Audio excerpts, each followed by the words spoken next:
આમોદ નગરપાલિકા ખાતે 80મા સ્વતંત્રતા પર્વની આન બાન અને શાન સાથે ઉજવણી. નગરપાલિકા પ્રમુખ મહેન્દ્ર દેસાઈના હસ્તે રાષ્ટ્રધ્વજ ફરકાવવામાં આવતા સૌએ રાષ્ટ્રધ્વજને સલામી આપી.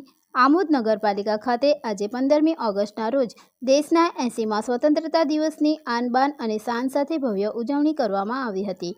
સ્વાતંત્ર્ય પર્વ નિમિત્તે સમગ્ર નગરમાં દેશભક્તિનો માહોલ છવાયો હતો. આમોદ નગરપાલિકા કચેરી ખાતે પાલિકાના પ્રમુખ મહેન્દ્ર દેસાઈના હસ્તે રાષ્ટ્રધ્વજ ફરકાવવામાં આવ્યો હતો, જેમાં ઉપસ્થિત સૌએ રાષ્ટ્રધ્વજને સલામી આપી દેશની એકતા, અખંડિતતા અને વિકાસ માટેની પ્રતિબદ્ધતા વ્યક્ત કરી હતી.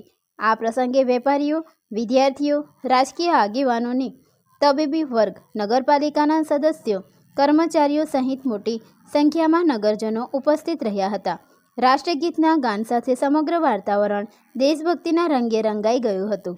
કાર્યક્રમ દરમિયાન પ્રાથમિક શાળા નંબર 1ની બાળાઓ દ્વારા દેશભક્તિના ગીત પર સુંદર સાંસ્કૃતિક કૃતિ રજૂ કરતા ઉપસ્થિત સૌના હૃદયમાં રાષ્ટ્રપ્રેમની ભાવના વધુ પ્રબળ બનાવી હતી.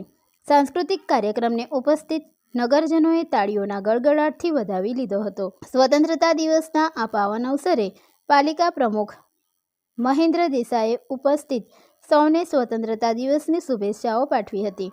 આ સાથે તેમણે આમોદ નગરના સર્વાંગી વિકાસ માટે સ્વચ્છ, સુંદર અને ગતિશીલ બનાવવા માટે નગરજનોને પણ સહભાગી બનવા આહવાન કર્યું હતું. 80મા સ્વતંત્ર દિવસ નિમિત્તે આમોદ નગરપાલિકામાં પદાધિકારીશ્રી, કર્મચારીશ્રી અને આમોદ નગરના તમામ વેપારીશ્રી અને તમામ ભાઈઓ તથા બહેનો જે પધાર્યા માન આપીને એ બાબતે આમોદ નગરપાલિકા વતી હું એમનો આભાર વ્યક્ત કરું છું.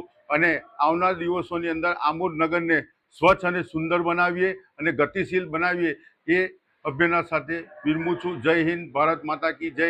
જય જય ગરવી ગુજરાત.